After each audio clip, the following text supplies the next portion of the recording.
without further ado, let's kick off our meeting with our first keynote speech. The topic is on LEOs and Starlinks, given by the Chief Scientist of APNIC. Let's welcome Mr. Geoff Huston. Your applause, please. Thank you all. Yes. I think it's... Is it open? We're Okay. good, yes. Could I have slides, please? Wonderful. This isn't necessarily a technical talk. And so because of that, I have dressed as formally as I can get. Look, that's a collar. This is not normal. So today I want to talk about something that is changing most of the landscape of the internet, particularly for folk who live outside of cities. Because once you get outside of massive urban areas, the richness of communications drops off radically. Because it's expensive to drag wire. It's expensive to build all these towers. And so there's another way of doing it. And we've known about it for about 50 years. Do it from space. But normally it's been very high up, because we have very big dishes that point to a fixed point in the sky. And to get to a fixed point, the satellite is 38,000 kilometres away. Oh, okay, I'll speak directly into it. Swallow the microphone. But now we're doing a different kind of technology. We're launching low Earth orbiters, and it's hitting the news. In Australia, one of the mobile phone companies is now doing a deal so that your mobile phone can speak directly to a satellite. No local towers, nothing. It just talks directly. In other countries, T-Mobile and SpaceX have done it, and they're launching a service in Japan in much the same way. So why? Well, I'll go back to 1642 and Newton. And he observed, without ever actually doing it himself, because it's really hard, that if you fire something fast enough, it'll never descend to the earth. It'll keep going around and around and around. You just got to fire it fast enough. So that's what we've done. Now, you can send it to almost any altitude you like, but now you've got some physics to contend with. The Earth has a molten iron core, and you should be very grateful for that, because that creates a magnetic field, and that stops human life being crisped by solar radiation. Because this belt of magnetic ionized atmosphere deflects solar radiation and protects us. Now, if you're a satellite up in geostationary orbit out here, no protection. You've got to spend a lot of weight trying to protect the satellite's electronics from solar radiation, and you can't use really fine chips, 7 nanometer, 10 nanometer chips. Solar radiation would destroy them. But if you launch down here, inside the inner Van Allen belt, all of a sudden, life is very, very different, because you're not in an area of high radiation. Now, there are a number of kind of compromises in that orbit. Above around 150 degrees, 150 kilometres, law stops. Taiwan owns the Earth. It owns the ground beneath Taiwan. It owns the air we breathe. But somewhere up there, Taiwan stops. Now, the Earth's countries haven't all agreed. Some of them say, our law stops at 100 kilometres. Others say our law stops at 160 kilometres. No one's gone higher than 160. Now, at 160 kilometres as well, there is no more atmosphere, no more stratosphere. There's no more friction on a spacecraft. So once you get higher than that, it'll just keep on rotating, on and on. So 160 kilometres is the minimum. But if you go much higher than 2,000 kilometres, you get a lot more solar radiation. So there's kind of a sweet spot between 160 and about 2,000. Starlink has chosen low, 550. That's quite close. Signal propagation, wow, 3.7 milliseconds. It takes longer to get to the other side of Taiwan. You know, this is the speed of light in a vacuum, not the speed of light in fibre. It's 50% faster. So even when the satellite is setting, it's still only 18 milliseconds. So these things are incredibly close. Now, the physics says that I can see a satellite from about 25 degrees up, about 25 degrees over there. The radius of that is 900 kilometres. So if I want to cover the Earth, because they don't stay steady, they're shooting around, I need a minimum of 500. But you need more than that. For high quality coverage, you need somewhere between 5,000 and about 20,000 to give coverage all over the Earth, which Elon has done. Elon Musk's Starlink now has 5,000 spacecraft operating around the Earth. There's a brilliant URL. It's animated, and it's every Starlink satellite out there right now on your web browser. I could watch it for hours. It is so cool. So they're close. My handheld can get there, so can yours. They achieve very high signal speeds because it's a bit like a local tower without that much atmosphere in the way. And oddly enough, because they're so low, it's harder for someone a long way away to interfere. You've got to be almost beside the customer to interfere with that signal because the signal is so close to the Earth. But you need a large number of them. That means the cost of launching them is a really big factor. And that's what caused the first of these.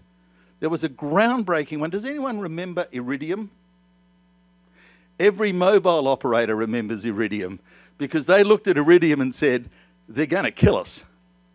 Now, what they didn't realise is that Motorola had spent $30 billion launching this, and they weren't going to sell it for nothing. It was really expensive.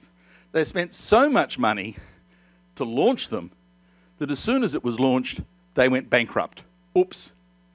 And they sold it to someone for, I think it was about $6 million. It was a giveaway price. And oddly enough, the ghost of Iridium is still out there because they put 25 gallons of hydrazine in every single spacecraft. It has no bandwidth. It operates at a few kilobits per second, but they're still up there. Amazing. So here's the graph of launch cost. And when Elon Musk built a rocket that returned to Earth, he took the existing launch cost of somewhere between $10,000 and $20,000 per kilo of material put into space and dropped that down. With Falcon Heavy, he's hitting close to $1,500 a kilo.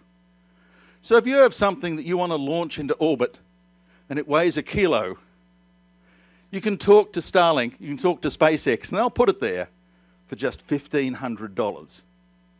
That is incredibly cheap. And that allows him to dream about the second generation of SpaceX with 30,000 satellites. Not 5, 30,000. Others have also filed their intent with the FCC. Don't forget, you're in international space. No single country's approval is necessary, but if you want to downlink and uplink to the Earth's surface, you need the approval for the Earth side. So the US can give permission for the US, but for no other country. Australia can give permission when it's operating over Australia, but for no other country. So the amalgam of filings that we're aware of is in this table. Some of the numbers are big. China is still talking about a 13,000 satellite constellation, and there are a few others out there as well. 90,000 spacecraft within the next decade, according to filings. Now, not everyone is as rich as Elon. Not everyone's going to make it. But it's a bit of a race to get there first. Because once you're there, no one else can be there with you. You've got to space these things apart to stop them colliding. So, tracking them.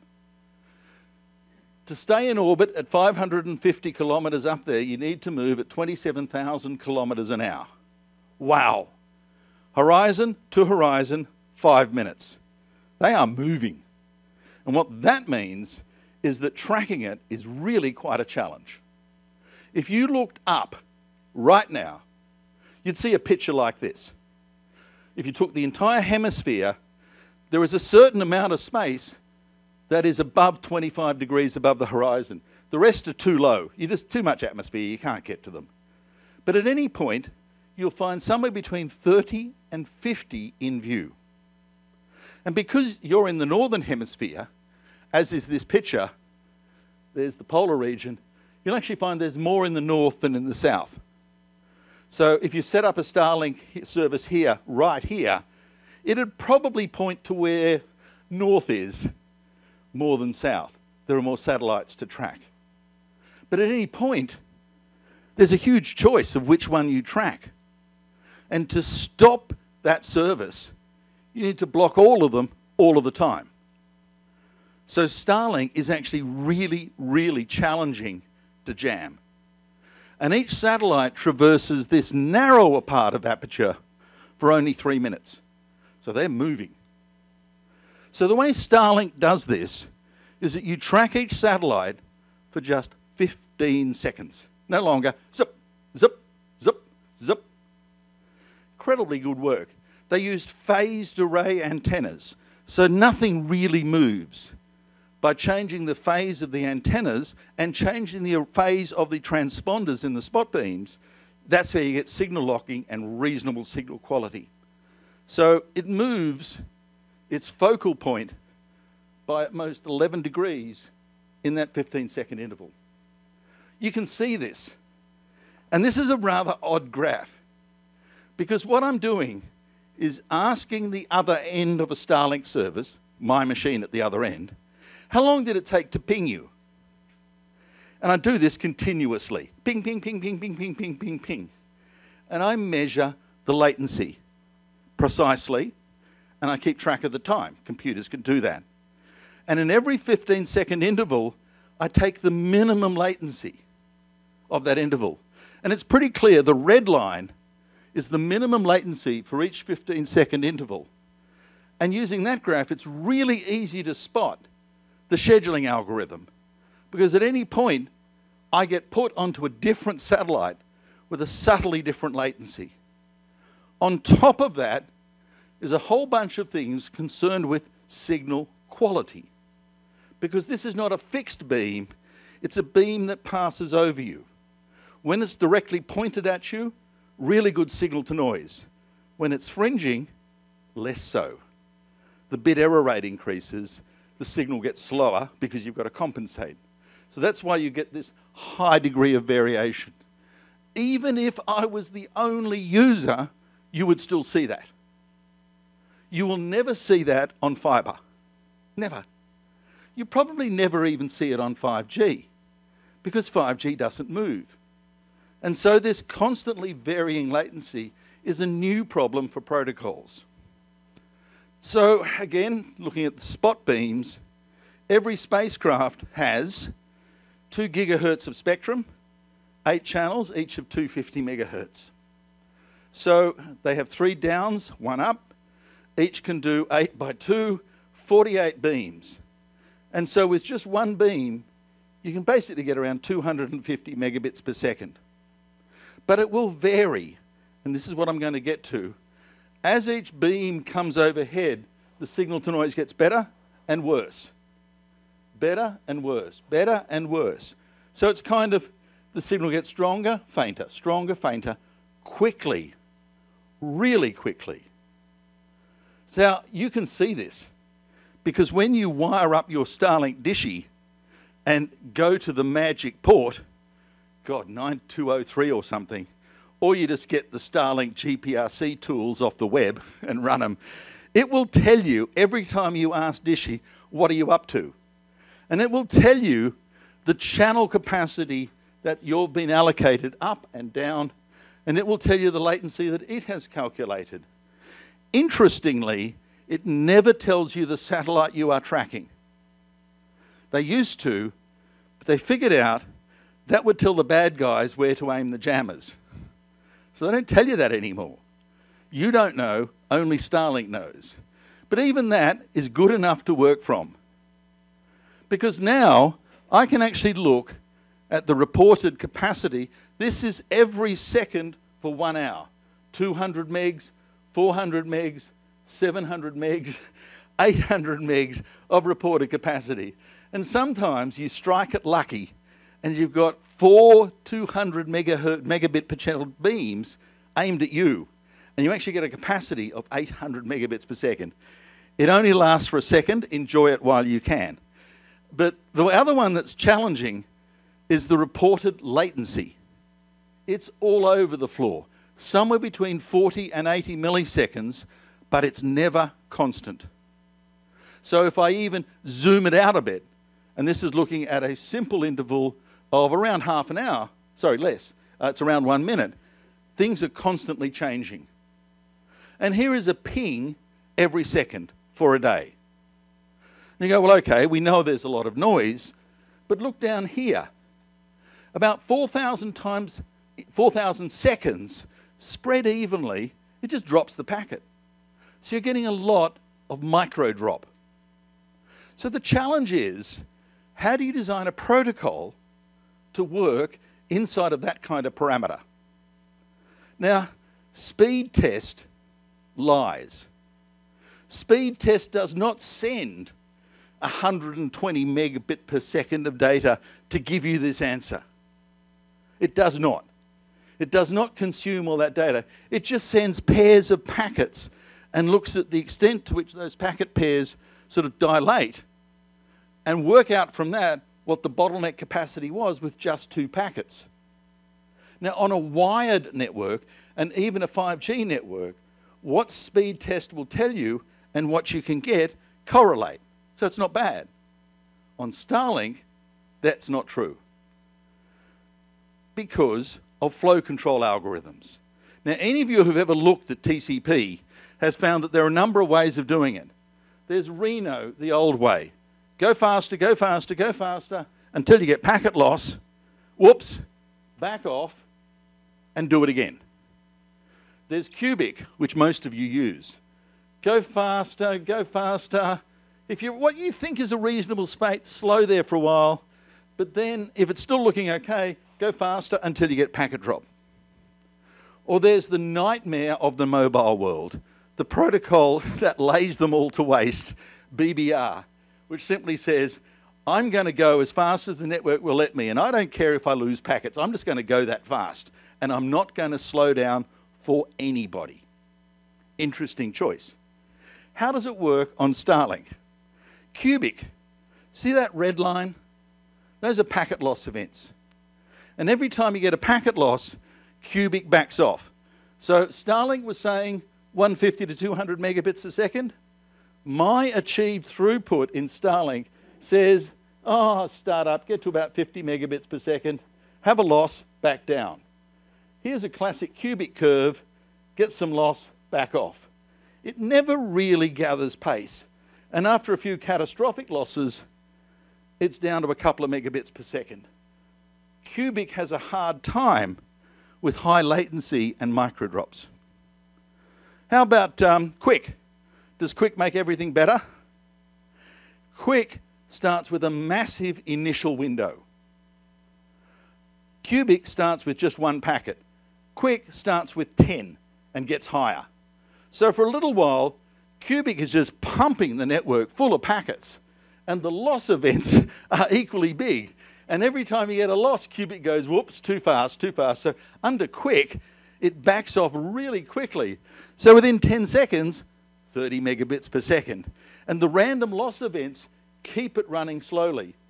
And so in the end, you're no better off. And that's not due to Cubic or Quick. It's due to satellite. So now I bring up the killer protocol, BBR. I'm not sure if any of you read about it. It's incredibly interesting. You should. It just pummels away regardless of loss. It does not care about loss. It runs between 100 to 150 megabits per second and actually matches Starlink. It fills the wire. It's amazing. There's the three together. And you kind of see if you want throughput on Starlink, use BBR. Anything else is a waste of time. So, Starlink is different. It's available everywhere on the Earth's planet as long as your country has signed a deal with them. So it's regulatory, not physical. If you have a dish, it in theory will work literally anywhere except at the poles. And even there, Elon is fixing it. High jitter rates, high levels of microloss. Oops. So short transactions on conventional protocols work fine. So all your Zoom meetings, all your video conferencing, even video streaming, fine. Bulk transfer, not so much. They back off. So if you really want to push Starlink and make yourself unpopular with them, if you use BBR or any other loss-insensitive protocol, it'll work a whole lot better. Now, Elon isn't happy with where he is. He wants more. So Gen 2 is coming. Gen 2 are bigger, heavier, higher power, so smaller devices can reach them. Interesting. More bandwidth. Interesting. Better signal to noise, which means higher data rates. Interesting. Not just one plane at 550, another plane at around 570, multiple planes, so multiple satellites. They incorporate 5G cellular service direct to handsets. Interesting. For all the mobile operators down there. And the other thing is interesting is that they've already started it now. There's no atmosphere up there. Lasers just go on forever. Because, you know, you can aim a laser at the moon, and once you get through the Earth's atmosphere, nothing else stops it. So they aim lasers at each other. The service in Mongolia for Starlink terminates in Japan. But a satellite that's over Mongolia can't see Japan. But they get perfectly acceptable performance by beaming the packets across to the satellite that is over Japan and doing the downlink and uplink there. That will become more and more frequent as they move around there. And again, if you think about something here, the Hibernia transatlantic cable was based on a business case of being 6 milliseconds faster than every other cable that existed at the time. 6 milliseconds. This thing uses free optics, which is 50% faster than optics in a fiber cable. All the day traders in the world are looking at this going, how do I sign up? How can I make this go faster? How can I get the drop on everyone? And they're not wrong. If you get it right, this stuff is brilliant. And with those interlinks going around, I can beam it up, beam it over at the speed of light, and drop it down where I want to go. That's a prospect that's got everyone else kind of interested and kind of worried at the same time. Now, I've said in some protocols, it's really not the world's happiest because that very high variation of bandwidth and of latency and micro drop tends to make the protocols we use here on Earth perform badly. But when I say badly, I am being a perfectionist. My standards are much more critical than maybe yours might be. You won't notice it in Zoom. You won't notice it in streaming. You won't notice it to do your messaging. You simply will not. It is perfectly good for all of the things that most of us do. And even for long-held sessions, 10 to 20 megabits per second sustained on a service that has no downput, no capacity limits per month. You're right. Wow. There's no limits of, oh, you've used 20 gigabytes this month, no more for you.